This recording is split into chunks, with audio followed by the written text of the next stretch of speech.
మాకు వెంటనే న్యాయం కావాలి.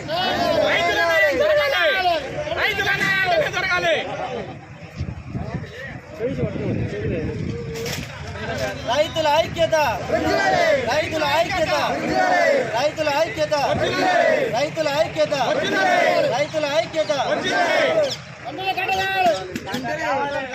మండలం రాంపురం గ్రామం, ఇక్కడ నుంచి 43 కిలోమీటర్లు.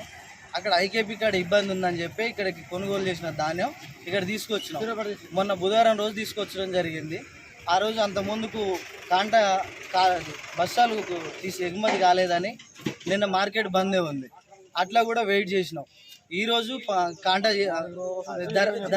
ధర కన్ఫర్మ్ అయింది. అయిపోయిన తర్వాతకి అమానీలు వచ్చి వాళ్ళ హక్కుల కోసం అని చెప్పి మేము ఇలా కాంటాలు చేయము, మాకు ఇవి కావాలి అని చెప్పి మనకు 2ంటికి చెప్పారు.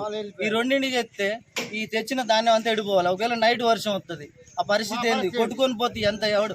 మేము 6 నెలల నుంచి చేసుకున్న పంట ఒక నైట్కి ఒకవేళ వర్షం వస్తే, మాకు వర్షం రాకపోతే దేవుని వల్ల మంచిదే, వర్షం వస్తే ఇదంతా నష్టం ఎవరు భరాయిస్తారు?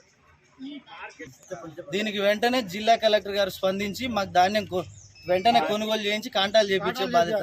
ఒకవేళ ఈ పరిస్థితి ఏమన్నా నష్టం జరిగితే దాని పూర్తి బాధ్యత మీ కలెక్టర్ గారిది, ప్రభుత్వం అని సవినయంగా కోరుకుంటున్నాం.